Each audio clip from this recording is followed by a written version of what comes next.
Welcome back to this special live edition of NCBA's Cattleman to Cattleman. We're wrapping up our discussion about alternative feeds and surviving the impacts of this year's drought. Let's get our final thoughts, and Carrie, I'd like to begin with you.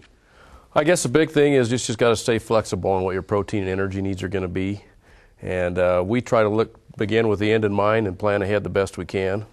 And also be flexible on the types of cattle we're buying and weights.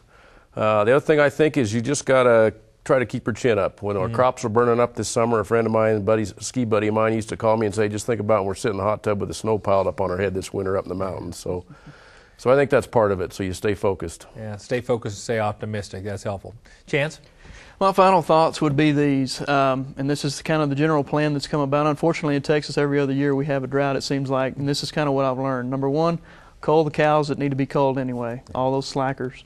Second thing is early wean your calves, and third thing, decide whether you're in or you're out. If you're in, prepare appropriately from a budget standpoint. Decide if you can actually appropriately feed those cows. If you can't, sell them, or at least sell off to what you can't afford. Otherwise, you're sitting out there halfway taking care of your cows, and you spend a lot of money for nothing. Yeah, that's a great perspective.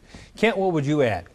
I think the big thing is to watch your body condition, make sure we're in ideal condition, because when you let it drop, it actually costs you more to get back in that condition to where you're going to have the most reproduction, you know, the best weaning weights. So let's not let it drop. We can use those poor quality forages, but let's analyze it, see what we need as far as protein and, you know, maybe some energy supplementation, and get our mineral program lined up right.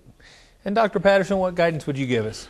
Well, if you want to learn about this and other issues, credit issues, water issues, family issues, taking care of that cow, this Idea Field program, come to Cattlemen's College, February 6th in Tampa Bay. You'll not be disappointed. This may be one of the best cattle programs you'll see in the next year. Yeah, I would totally agree with that. Thank you guys for your time.